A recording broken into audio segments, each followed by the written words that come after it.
კუნძულზე ბერმა გაბრიელმა ბრძანა. ადამიანის ორგანიზმს შეუძლია აიტანოს 45 დელი სიძლიერის ტკივილი.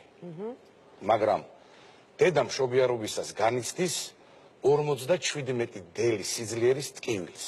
ეს იგივეა, რაც 12 ძვლის გადამტვრევა ერთდროულად.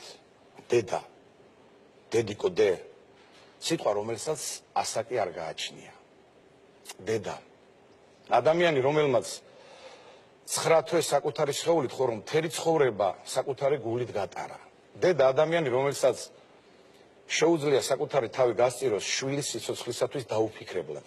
ნუ გაუნაწყენდებით დედებს, ნუ აწყენინებთ, ნუ ატკენთ გულს. წვრილმანებისთვის ნუ შეეკამათებით, პირიქით, ჩაეხუტეთ, აკოცეთ, მოეფერეთ, ეს ხო მისთვის დიდი ბედნიერებაა. დააფასეთ, სანამ ყავთ დედები. ვა, დირობა. კაი, მართლა.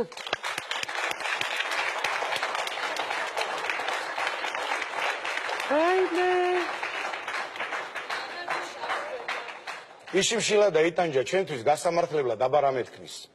მონანიება შორიგზით მოდის, ყველაფრისათვის მოვიხდი ბოდიშს. მაგრამ ვაი რომ არის გვიანი, რამ წარეცდება ადამიანი. აი ამიტომ მოგმართავთ ყველას, სანამ დრო არის, ეფერეთ დედას.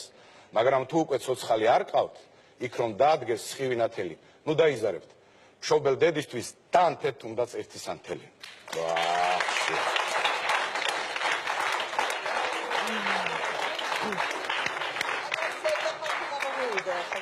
ძალიან დიდი მადლობა, ბატონო დათო. ემოციებით ვიყავ. პირველი სტუმრობაა თქვენი, პირველი შეხვედრა ჩემთან და რა ვიცი, მე მგონია რომ ამ გადაცემაში ყველას რაღაცა ემართება სხვანაირები ხდებიან და დღეს ბატონო დათო იყო სრულიად სხვაგვარი. ძალიან დიდი მადლობა. უღმესი მადლობა ამ გულწრფელობისთვის და რაც თორე იმისთვის რომ დედა მოგვიყვანეთ სტუმრად. კვარტეტის ბიჭებს თხოვ ჩვენთან სტუდიაში და ყვავილები ყველა დედა